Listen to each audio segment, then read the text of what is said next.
Momentum Investor, bertemu lagi dengan saya Vita. Selamat datang di channel ini. Di sini Anda bisa mendapatkan analisa saham momentum yang terupdate. Di video kali ini saya akan membahas satu saham yang menarik karena labanya loncat 1.300%, juga dengan valuasi yang super murah. PBV hanya 0,3 dan per 4 kali tentunya akan sangat menggugah rasa penasaran kita. Dengan valuasi semurah itu, apakah saham ini beneran murah banget? Berikut adalah saham yang kami maksud, PT Intan Wijaya Internasional Tbk dengan kode saham INCI. Karena laporan keuangan yang terbaru telah terbit, maka kami telah menganalisanya untuk Anda. Disclaimer on ya, video ini hanyalah video edukasi dan bukan rekomendasi menjual atau membeli saham.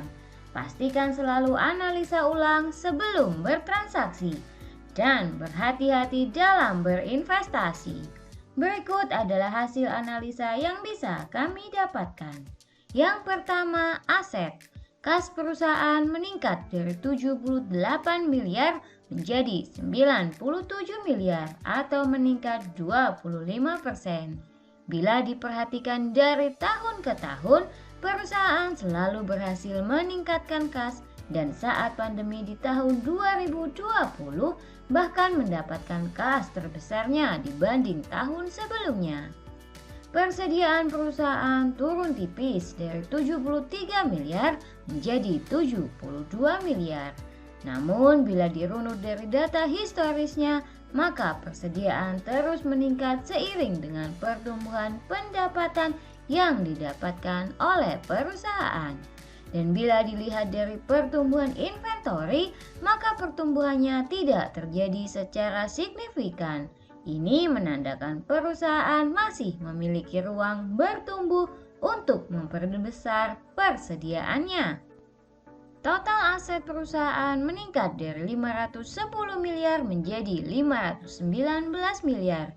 Bila dilihat dari data historisnya, maka terbentuklah anak tangga yang terus naik dari tahun ke tahun.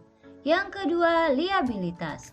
Liabilitas perusahaan berkurang dari 131 miliar menjadi 123 miliar. Namun bila dicermati dari data historis, akan tampak liabilitas perusahaan justru bertambah dari tahun ke tahun. Ini karena perusahaan bertujuan untuk menyetok persediaan yang tiap tahun makin membesar untuk mengantisipasi permintaan yang juga semakin bertumbuh. Pertumbuhan total liabilitas tidak dibarengi dengan pertumbuhan debt to equity ratio, di mana rasionya mendekati 0.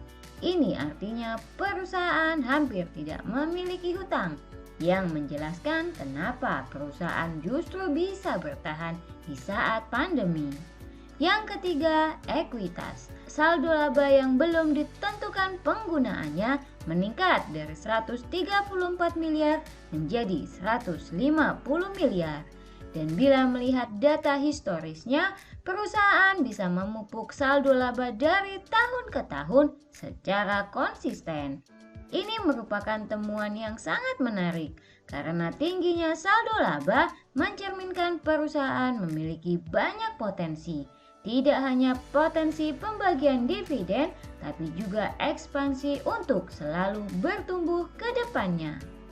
Total ekuitas perusahaan meningkat dari 377 miliar menjadi 395 miliar. Perusahaan berhasil menumbuhkan perusahaan secara konsisten yang tercermin dalam grafik ekuitas yang terus naik. Yang keempat, pendapatan. Pendapatan perusahaan meningkat dari 218 miliar menjadi 272 miliar atau meningkat 25%.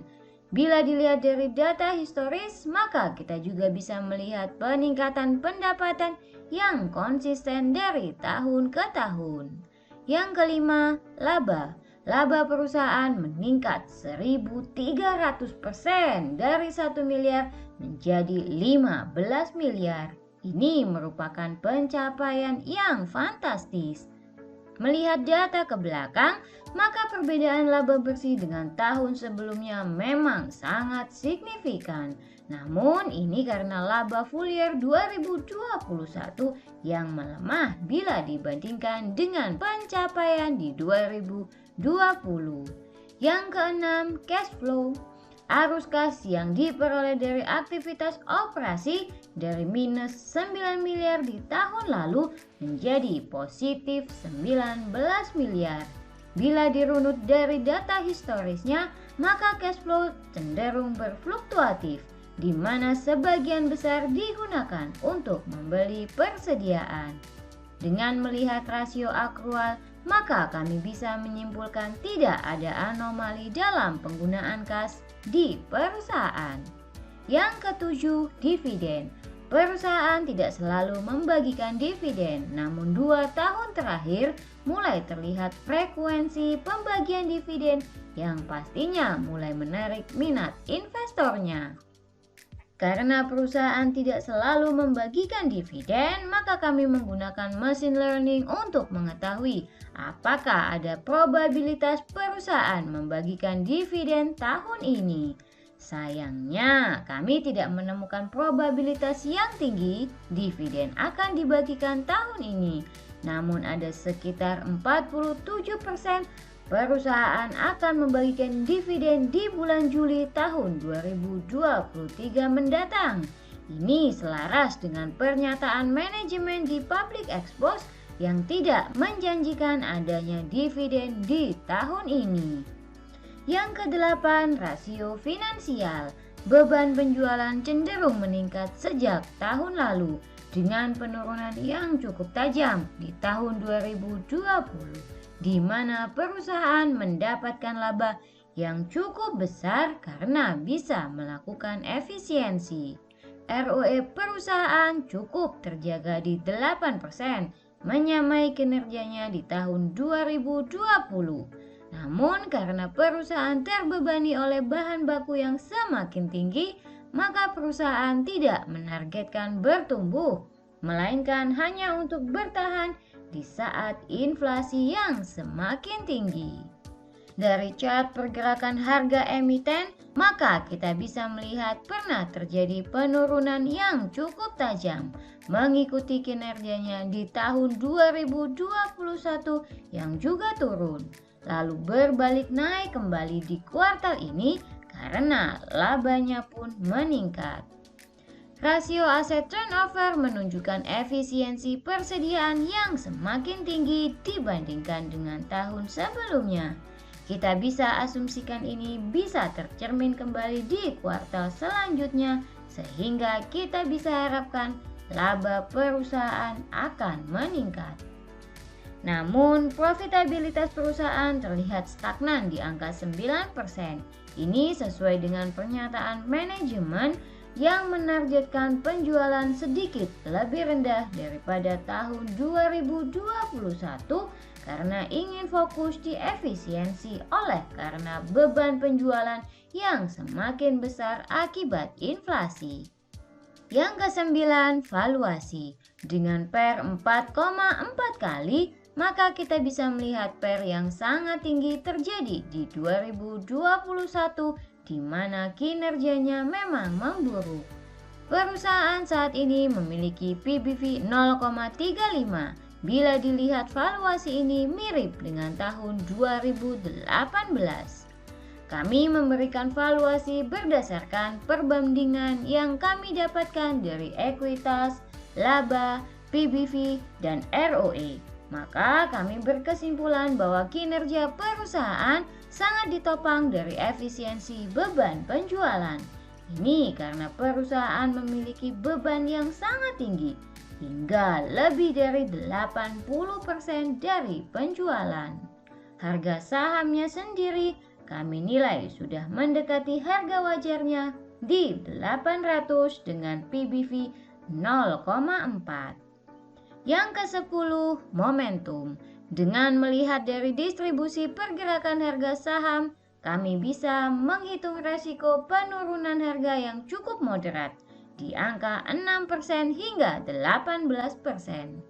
Dengan risk reward yang minim dan karena belum adanya prospek ke depan, maka kami cukup masukkan emiten ini ke dalam watchlist, menunggu valuasi yang lebih murah lagi atau saat perusahaan bisa meningkatkan kinerjanya. Setelah menganalisa secara mendalam, maka kita akan sampai pada kesimpulan. 1. Perusahaan konsisten bertumbuh dari tahun ke tahun, namun sayangnya saham kurang likuid. 2. Emiten tidak selalu membagikan dividen sehingga akan kurang menarik bagi dividen hunter. 3. Perusahaan memiliki tantangan terbesar di tahun ini dari segi harga bahan baku yang semakin meningkat. 4. Valuasi yang murah memang cenderung tetap murah akibat ROE yang kurang menarik bagi investor bila dibandingkan dengan saham batubara yang sedang manggung seperti saat ini. Namun, bila perusahaan mampu melakukan efisiensi yang signifikan seperti tahun 2020 lalu, maka laba akan bisa meningkat tajam. 5. Momentum yang tidak dibarengi dengan valuasi yang murah, sayangnya bukan merupakan peluang yang menarik. Namun karena perusahaan yang konsisten bertumbuh, ini bisa jadi bahan pertimbangan bila valuasi menjadi murah. Terima kasih telah menonton video ini. Seperti biasa, disclaimer on ya, ini adalah video edukasi dan bukan rekomendasi. Selalu analisa ulang sebelum Anda memutuskan untuk menjual atau membeli saham. Klik like, subscribe, dan hidupkan lonceng notifikasi supaya Anda bisa mendapatkan analisa momentum yang terupdate. Bye!